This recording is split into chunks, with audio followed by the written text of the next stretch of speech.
વડોદરા શહેરમાં કાળઝાળ ગરમીમાં આરોગ્ય વિભાગે સપાટો બોલાવ્યો છે, જેમાં આરોગ્ય વિભાગની ટીમ દ્વારા સુરસાગર પાસે ઊભી રહેતી પાણીપુરીની સહિતની તમામ લારીઓ પર ચેકિંગ હાથ ધરવામાં આવ્યું હતું।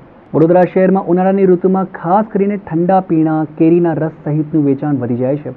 કેરીના તંબુ ખાતે ઘણી વખત કેરીના રસના નામે પપૈયા તેમજ અન્ય પદાર્થનું ભેળસેળ કરી વેચવામાં આવે છે, ત્યારે પાલિકાના આરોગ્ય વિભાગ દ્વારા ચેકિંગ શરૂ કરવામાં આવ્યું હતું।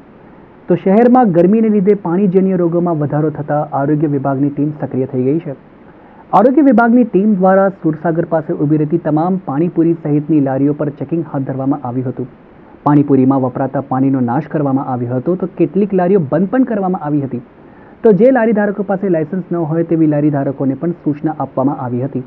ઋતુ દરમિયાન જે આઈસ બરફના ગોલા, પાણીપુરીની લારી તેમજ કેરીના રસના તંબુનું આજે કમિશનર સાહેબની સૂચના આધારે ચેકિંગ હાથ ધરાયેલ છે।